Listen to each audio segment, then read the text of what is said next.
Welcome students, আমরা আবার চলে এলাম আজকে আরেকটা এক্সপেরিমেন্ট নিয়ে। এই এক্সপেরিমেন্টটা বেসড অন সারফেস টেনশন।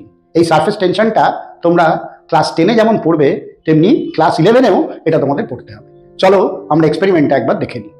জলের যে উপরটা সারফেস টেনশনটা, এটা একটা স্ট্রেচ মেমব্রেনের মতো কাজ করে। আমি যদি অল্প করে আঙুলটা দিই, দেখবে জলের উপর একটা ছোট্ট ডিপ্রেশন তৈরি হচ্ছে, ঠিক যেরকম স্প্রিং বডিতে হয়।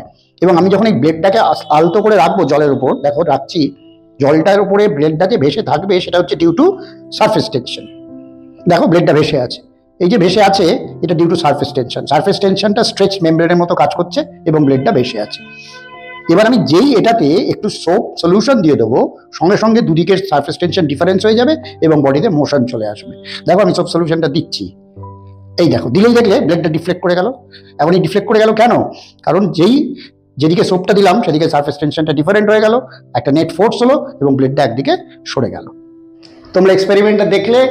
আমরা আগামী দিনে এরকম আরো এক্সপেরিমেন্ট নিয়ে আসবো যেটা তোমাদের সাবজেক্ট ম্যাটারকে বুঝতে সাহায্য করবে। এবং তোমাদের যদি কোনো পছন্দের এক্সপেরিমেন্ট থাকে তোমরা অবশ্যই জানাও আমাদের কমেন্ট বক্সে।